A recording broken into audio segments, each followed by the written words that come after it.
une. Donc, je sais pas, je trouve que c'est mieux d'aller le voir directement au théâtre et ça va reprendre en septembre. Mars 2026.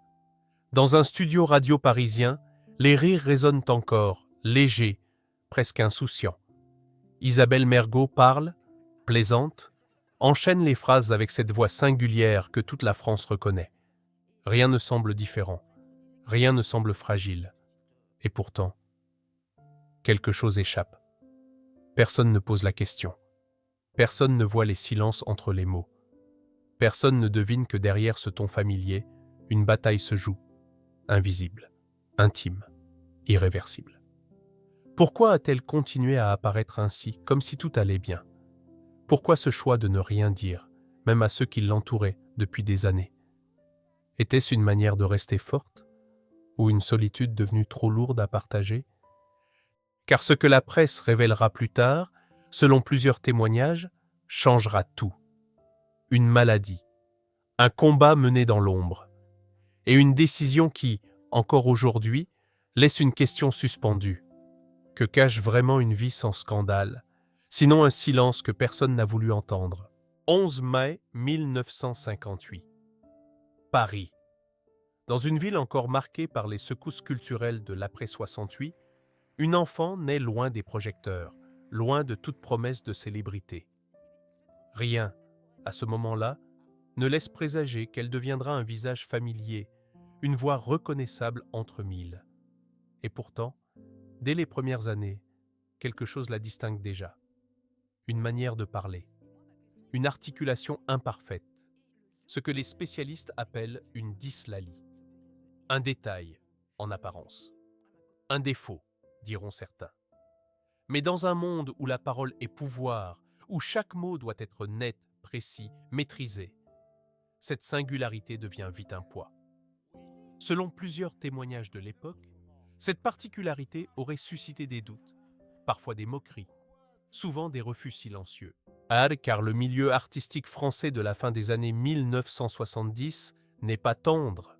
Il exige des visages lisses, des voix calibrées, des présences immédiatement lisibles. Isabelle Mergo, elle, ne correspond pas. Pas complètement. Pas encore. Alors elle commence comme beaucoup d'autres, en marge. Des rôles secondaires, parfois à peine visibles. Des apparitions qui ne laissent pas de traces durables. Le genre de carrière qui avance sans bruit, sans scandale, mais aussi sans reconnaissance réelle. Et pourtant, quelque chose résiste, car ce qui pouvait être perçu comme une faiblesse commence, lentement, à se transformer. Une identité vocale, une signature involontaire, une différence qui intrigue plus qu'elle ne dérange. Mais à ce stade, rien n'est encore gagné. Car une question persiste, et presque cruelle dans sa simplicité. Dans un univers obsédé par la perfection, une femme imparfaite peut-elle vraiment trouver sa place? Ou est-elle condamnée à rester invisible? Et si ce défaut, que personne ne voulait vraiment entendre, devenait un jour la clé de tout? Pourquoi personne ne semblait encore prêt à l'écouter? Au début des années 1980, quelque chose change. Lentement, presque imperceptiblement. Isabelle Mergo ne disparaît pas. Elle insiste. Elle revient. Encore et encore. Dans un paysage audiovisuel en pleine mutation, où la comédie prend une place de plus en plus importante, une opportunité s'ouvre, discrète, mais réelle. C'est dans cet espace que son énergie trouve enfin un terrain, non pas en effaçant ce qui la rend différente, mais en l'exposant. En 1985, elle apparaît dans Les Profs. Et une comédie qui capte l'air du temps, où les personnages sont plus caricaturaux, plus libres, plus imparfaits. Et pour la première fois, cette voix singulière, cette présence atypique, ne semble plus être un obstacle. Au contraire, elle attire l'attention. Le public commence à la remarquer. Mais de quelle manière? Rit-on avec elle? Ou rit-on de cette différence qu'on ne prend pas encore le temps de comprendre? La frontière est mince, presque invisible. Et dans l'univers de la comédie, cette ambiguïté peut devenir une arme ou une prison. Selon certaines critiques de l'époque, Son style ne correspond pas au code classique. Trop direct, trop spontané, pas assez formaté. Mais c'est justement ce qui, peu à peu, la distingue. Elle ne joue pas comme les autres. Elle ne parle pas comme les autres. Et surtout, qu'elle ne cherche pas vraiment à corriger cela. Était-ce un choix assumé ou simplement l'impossibilité de devenir quelqu'un d'autre? Car derrière les premiers rires, derrière cette reconnaissance naissante, une image commence à se figer. Celle d'une femme drôle, accessible, presque familière. Une présence qui rassure, qui amuse, qui divertit. Mais à quel prix? Car plus cette image s'installe, plus une autre réalité disparaît. Celle d'une femme dont on ne connaît presque rien. Une vie privée protégée, rarement exposée. Peu d'interviews intimes, peu de confidences. Comme si, dès le début, une frontière invisible avait été tracée. Le public voit, le public rit. Mais le public ne sait pas. Et si cette distance, construite au fil des années, n'était pas un hasard, mais le premier indice d'un silence beaucoup plus profond? Car déjà, et sans que personne ne le remarque vraiment, Isabelle Mergo apprenait à maîtriser une chose essentielle, ce qu'elle montrait, et surtout ce qu'elle ne montrait jamais. Il y a une différence entre être connu et devenir familier. À un moment donné, sans que personne ne puisse vraiment dire quand, Isabelle Mergo cesse d'être simplement une actrice que l'on reconnaît. Elle devient une présence que l'on attend, une voix que l'on identifie avant même de voir le visage, une habitude. C'est dans l'univers de la radio que cette transformation prend toute son ampleur. Sur les ondes de RTL, dans l'émission Les Grosses Têtes, elle trouve un espace différent, plus libre, plus direct, moins contrôlé que le cinéma. Ici, il ne s'agit plus de jouer un rôle écrit par quelqu'un d'autre. Il s'agit de parler, réagir, exister dans l'instant. Et c'est précisément là que quelque chose se passe. Sa voix, autrefois perçue comme une anomalie, devient une signature. Son ton, parfois abrupt, parfois imprévisible, tranche avec les discours lissés. Elle ne cherche pas toujours à plaire. Elle ne filtre pas systématiquement ses réactions. Et dans un paysage médiatique souvent calibré, cette spontanéité attire. Le public écoute, réagit, s'habitue. Mais cette liberté a un prix, car dans un format où tout repose sur la parole, chaque mot compte. Chaque réaction peut devenir un sujet. Selon plusieurs séquences relayées par la presse, certaines de ces prises de position ont suscité des débats, parfois vifs, souvent divisés. Rien de suffisamment grave pour parler de scandale majeur, mais assez pour installer une tension. Était-elle simplement sincère ou inconsciente de l'impact de ses mots? Dans ce contexte, Isabelle Mergo occupe une position particulière. Ni totalement consensuelle, ni véritablement polémique. Elle évolue dans une zone floue, où l'authenticité peut être perçue comme du courage ou comme une provocation. Et pourtant, malgré ces frictions, sa place se consolide. Car le public ne cherche pas toujours la perfection. Il cherche quelque chose de plus rare, une impression de vérité. Mais quelle vérité exactement? Car plus sa voix devient identifiable, plus une autre question émerge, presque silencieuse. Et si cette spontanéité, que tout le monde croyait authentique, n'était en réalité qu'une autre forme de contrôle? Car dans un monde où tout se dit à voix haute, ce qui ne se dit pas devient encore plus lourd. Et derrière chaque éclat de rire, une chose reste étrangement absente, l'intime. Puis, presque à contre-courant de ce que beaucoup attendaient croire d'elle, Isabelle Mergo change de direction. Pas brusquement, pas avec fracas, mais avec une décision qui, rétrospectivement, apparaît comme un tournant majeur. Elle passe derrière la caméra. Pendant des années, elle avait été cette voix, ce visage, cette présence familière dans le paysage audiovisuel français. Une comédienne identifiée, une intervenante radio reconnue. Mais rien, en apparence, ne la destinait à devenir réalisatrice. Et pourtant, en 2005, elle signe « Je vous trouve très beau ». Un film qui surprend, car il ne s'agit pas simplement d'une comédie. Il y a quelque chose de plus brut, de plus humain, de plus fragile. Une histoire qui parle de solitude, de rencontres inattendues, de ce besoin presque désespéré de ne pas rester seul. Le public répond. Le film attire. Et surtout, il est reconnu. Au César, Isabelle Mergo reçoit le prix du meilleur premier film. Une consécration. Mais aussi une question. Pourquoi maintenant? Pourquoi attendre si longtemps pour franchir ce cap? Était-ce un choix mûri ou une opportunité enfin saisie après des années d'attente silencieuse? Car derrière cette réussite, une autre lecture apparaît. Selon certains observateurs, ce passage à la réalisation n'est pas seulement une évolution artistique. Il pourrait aussi être une manière de reprendre le contrôle, de ne plus dépendre du regard des autres, de raconter enfin ses propres histoires. Et ces histoires ne sont pas anodines.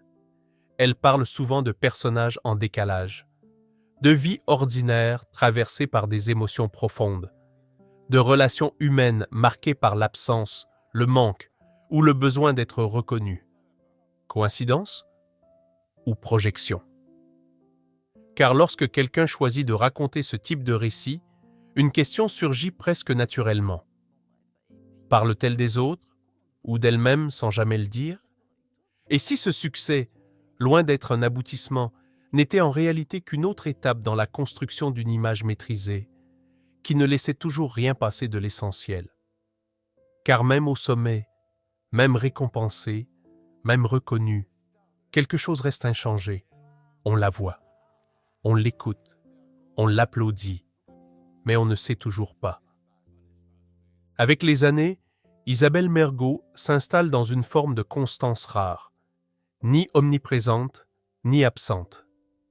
Elle traverse les décennies sans rupture brutale, sans scandale majeur, sans disparition prolongée. Une trajectoire stable, presque discrète, dans un milieu pourtant connu pour ses excès et ses chutes spectaculaires. Cinéma, radio, télévision, théâtre. Elle circule entre les formats sans jamais se laisser enfermer dans un seul rôle. Une carrière construite sans bruit, sans stratégie apparente, mais avec une continuité qui intrigue. Car dans un univers où l'on existe souvent par le conflit, par la controverse ou par le choc, Isabelle Mergo semble suivre une autre logique. Elle ne provoque pas de scandale. Elle ne cherche pas l'exposition excessive. Elle ne nourrit pas la presse de révélations personnelles. Et pourtant, elle reste présente. Comment expliquer cette forme de longévité sans éclat? Selon plusieurs portraits publiés dans la presse, elle cultive une certaine distance, une manière de rester accessible à l'écran, tout en restant insaisissable en dehors. Peu d'éléments filtrent, peu d'histoires circulent, même sa vie privée, pourtant évoquée à travers quelques relations ou l'adoption de ses filles, reste globalement protégée, comme si une ligne invisible séparait constamment deux mondes. D'un côté, la femme publique, celle qui parle, qui rit, qui intervient, qui crée. De l'autre, une zone fermée, silencieuse, inaccessible. Et avec le temps, cette absence d'information devient presque anormale. Car dans une époque où tout se montre, où tout se partage, où chaque détail peut devenir un sujet, ne rien révéler devient en soi une forme d'exception. Une stratégie? Une protection? Ou simplement une habitude devenue réflexe? Car plus les années passent, plus cette discrétion soulève une question troublante. Peut-on construire toute une carrière sur la proximité, tout en gardant une distance aussi constante?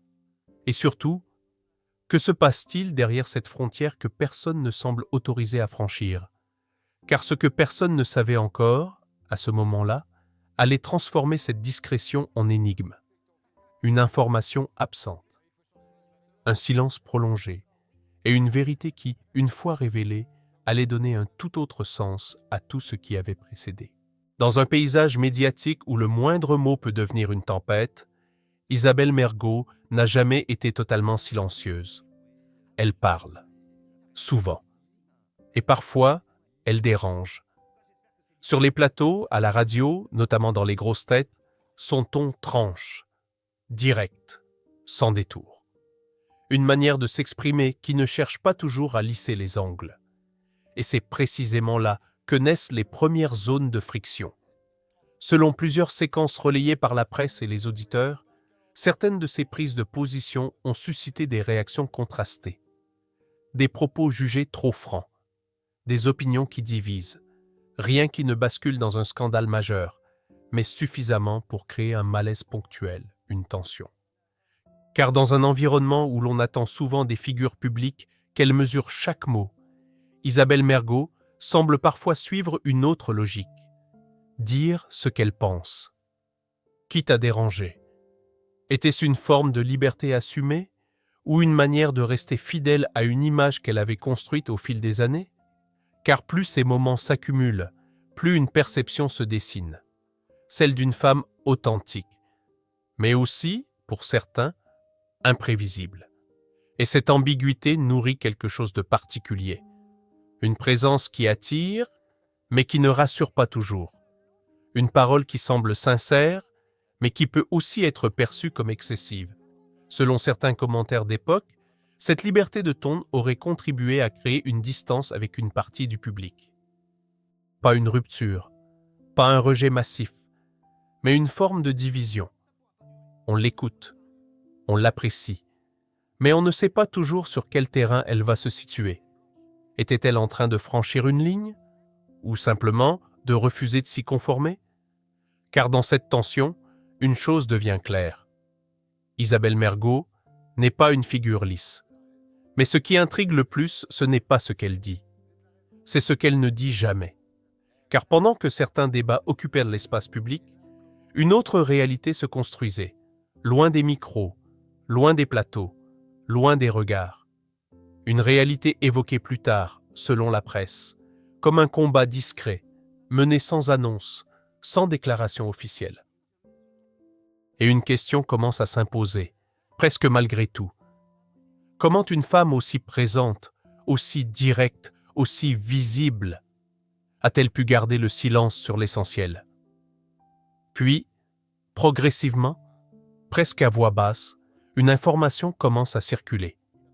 Pas immédiatement, pas de manière officielle, mais à travers des recoupements, des témoignages, des révélations postérieures. Selon plusieurs sources médiatiques, Isabelle Mergo aurait mené, durant ces dernières années, un combat contre un cancer du poumon. Un combat dont le public n'a rien su. Aucune annonce claire, aucun communiqué, aucun moment où elle s'arrête pour dire « Voilà ce que je traverse ».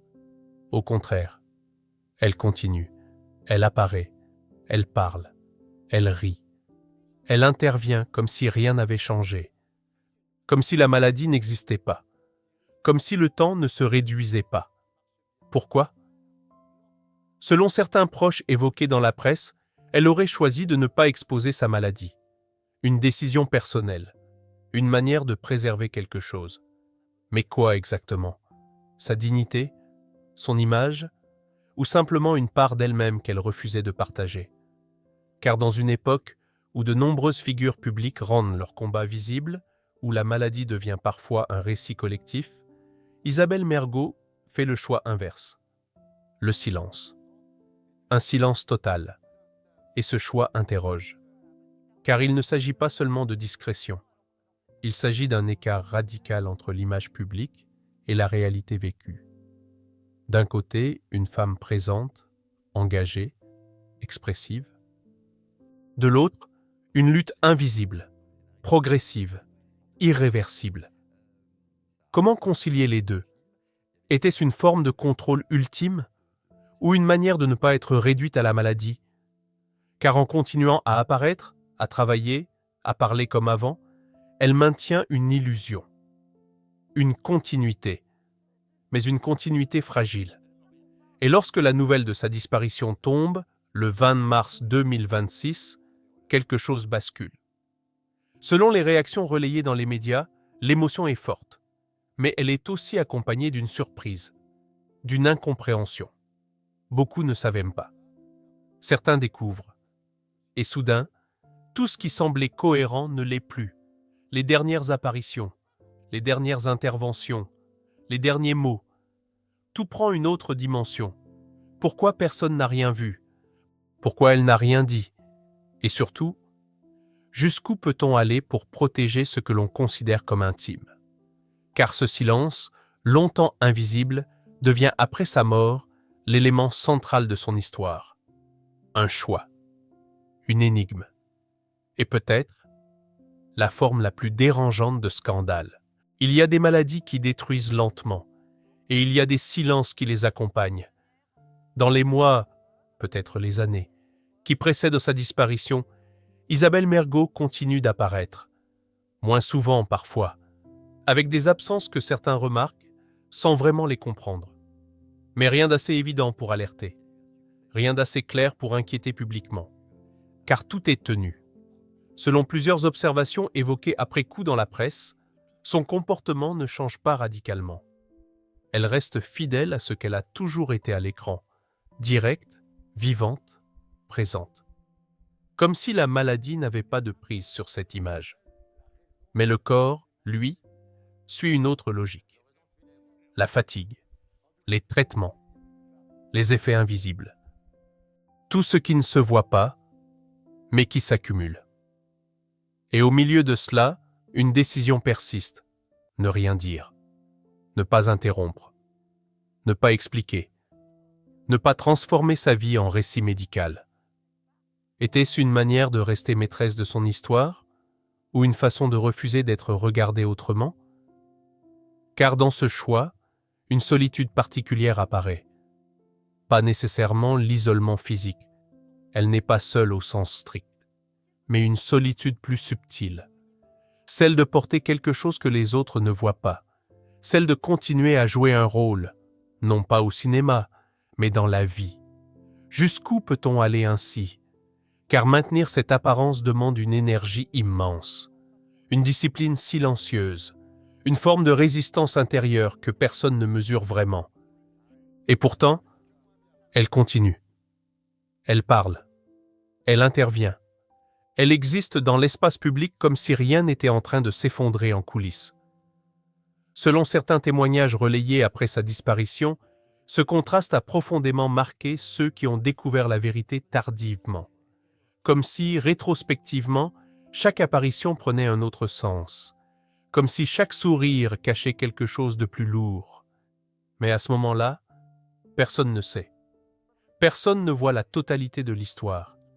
Et c'est précisément là que réside le point de rupture. Car plus le silence dure, plus la révélation finale sera brutale. Et une question commence à s'imposer, presque insupportable dans sa simplicité. Jusqu'à quel point peut-on disparaître, tout en restant visible? Car lorsque la fin arrive, elle ne laisse pas seulement un vide, elle laisse un décalage entre ce que l'on croyait voir et ce qui était réellement vécu. 20 mars 2026. La nouvelle tombe. Isabelle Mergo est décédée à Neuilly-sur-Seine à l'âge de 67 ans. En quelques heures, les médias s'emparent de l'information. Les hommages se multiplient. Les voix familières de la radio, les visages du cinéma, les figures de la télévision évoquent une femme libre, une artiste singulière, une présence qui ne ressemblait à aucune autre. Mais très vite, une autre dimension s'impose. Selon les informations relayées par la presse, la cause de sa disparition, un cancer du poumon, surprend une grande partie du public. Non pas par sa nature, mais par le fait qu'elle n'ait jamais été évoquée publiquement auparavant. Et c'est là que quelque chose bascule. Car ce qui aurait pu être un simple hommage devient aussi une relecture. Une relecture de ses dernières apparitions, de ses derniers mots, de ses silences. Tout est revisité. Chaque intervention prend un autre sens. Chaque rire devient ambigu. Chaque absence devient suspecte, rétrospectivement. Pourquoi personne n'a su? Pourquoi elle n'a rien laissé filtrer? Et surtout, pourquoi ce choix de disparaître sans jamais préparer le regard des autres? Le 30 mars 2026, lors de ses obsèques au cimetière du Père-Lachaise, l'émotion est palpable. Le public est présent.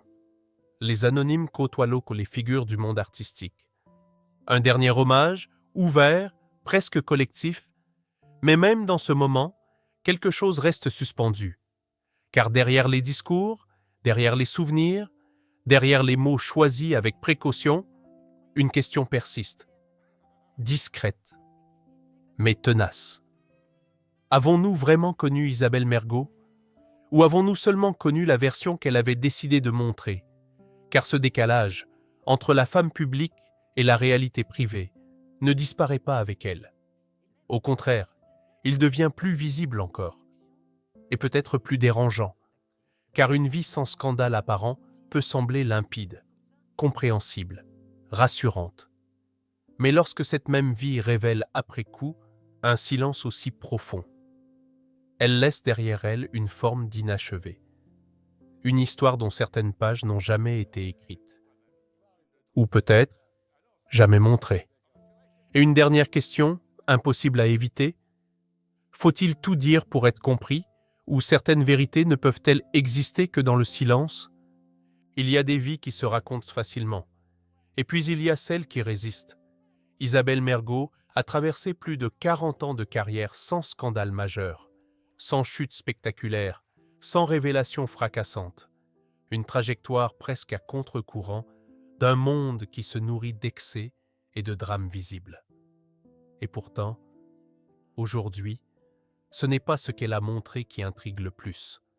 C'est ce qu'elle a choisi de taire.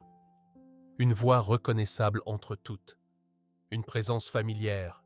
Une femme qui faisait rire, qui parlait librement, qui semblait accessible. Et derrière cela, un espace fermé. Une frontière que personne n'a franchie. Selon les éléments révélés après sa disparition, ce silence n'était pas un vide. C'était un choix. Une manière de garder le contrôle. Ou peut-être de préserver une part d'elle-même que ni les caméras, ni le public, ni même la notoriété ne pouvaient atteindre. Mais à quel prix? Car aujourd'hui, en regardant son parcours, une autre lecture s'impose. Une lecture plus trouble, plus fragile, où chaque moment visible cache une part invisible. Peut-on vraiment connaître quelqu'un qui a construit toute sa vie sur cette séparation? Peut-on comprendre une histoire dont les éléments essentiels n'ont jamais été partagés? Et surtout, dans un monde où tout s'expose, où tout se commente, où tout se partage, le silence est-il encore une protection? Ou devient-il, lui aussi, une forme de mystère dérangeant? Isabelle Mergo laisse derrière elle une carrière solide, une voix inoubliable et une question que personne ne peut trancher. Une vie sans scandale apparent, est-elle vraiment une vie sans secret? Alors si vous voulez découvrir d'autres histoires, d'autres trajectoires, où la lumière cache parfois des zones d'ombre inattendues, abonnez-vous. Parce que certaines vérités ne se révèlent qu'à ceux qui acceptent de regarder au-delà de ce que l'on montre.